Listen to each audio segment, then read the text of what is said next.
What's up, creators? It's Matt with MyDesigns here. I've been getting quite a few questions from people on how you can use multiple print files, for example, like a front print and a back print on a product. So for this video today, I'm going to show you how you can easily set up those files. Let's jump right in. I'm now over on mydesigns.io. If you do not have an account, you can create one for free and then get logged in. But for this video, I'm going to assume you at least have some basic knowledge of MyDesigns. So once you get logged in, you can just follow along with me, but navigate to the listings tab.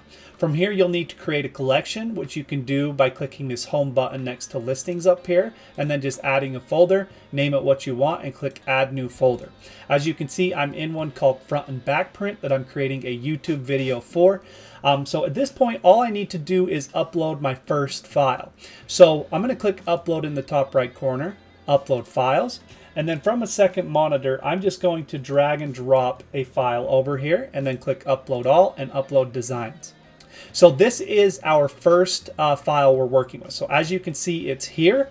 In order to upload that second file, it's really easy. I can click upload and upload files to a single listing, or I can just simply select an empty file slot like this and then drag and drop my image into this file slot. So all we really need in order to create a front print and a back print is just two files in separate slots. Now this goes not just for front and back prints as well, but for let's say you wanted sleeve prints, inner neck label prints. There's a lot of different things you can do here, but I'm using the front and back print as an example. So at this point, we just basically need to select this listing, and we need to make sure that these files are properly set up to be on the actual product that we want. So once we select the listing, I'm going to click Canvas. I'm going to go to templates here. I'm going to search Bella 3001. This is just a really common unisex t-shirt, and then I will select that, and as a print partner, I'm going to scroll down and select Swift POD. So here are the print areas that they offer. So as you can see, inner neck label, left sleeve, right sleeve, back and front. So for this one, we're going to select front. You can see back is the exact same, so it really doesn't matter as long as your dimensions are what they require. So now we have our template here. I'm simply going to click add listing file and then add. And you'll see this is our original image, and it's actually really good. It's optimized already as I had the dimensions correct. But if you don't, you can easily adjust it like this. Click save. We're going to overwrite that main file. We're going to leave the format as PNG, and we're just going to do save and yes, overwrite all files. Now, if I hover over the file we just changed, you can see the dimensions are 4200 by 4800 pixels, and then the original or the other file is 45 by 5400 still. I'm not going to adjust this one before the publishing process because I want to show you you can actually do it on the fly. So at this point, let's say we have our data and our mockups all done, or we just want to go through the publishing process and do it there. I'm just going to select this listing, click publish. I'm going to go under print on demand and do Etsy. Here I'm going to search for our Bella 3001, which we set up our file for. Select that.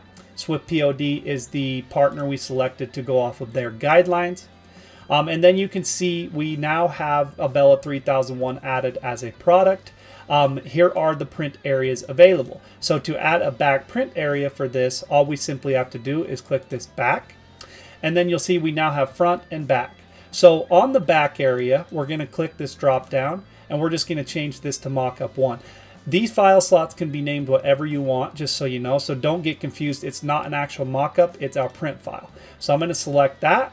This is how you can make adjustments on the fly. So let's say you didn't set up your print file ahead of time and with the right dimensions. All I simply have to do is click Canvas here on this back file, and you'll see it pulls up our exact template we need. So you can see this does look good. I would probably move it more towards the top of the canvas. Make sure it's centered, and then I'm just going to click save, and you'll see that that adjusts there. So that's how easy it is to actually set up your front and back print files and then to select them during the publishing process. Now I do want to show one last example, just basically showing that this works. So I'm going to go down and find a mock-up that basically is showcasing the front. So let's just select this first one here. We'll leave it as a solid black blend, and then I'll take this mock-up away.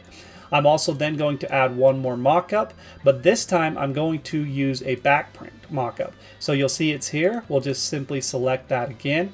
And then you should see the front one has the always take the scenic route, and the back one has home is where you park it.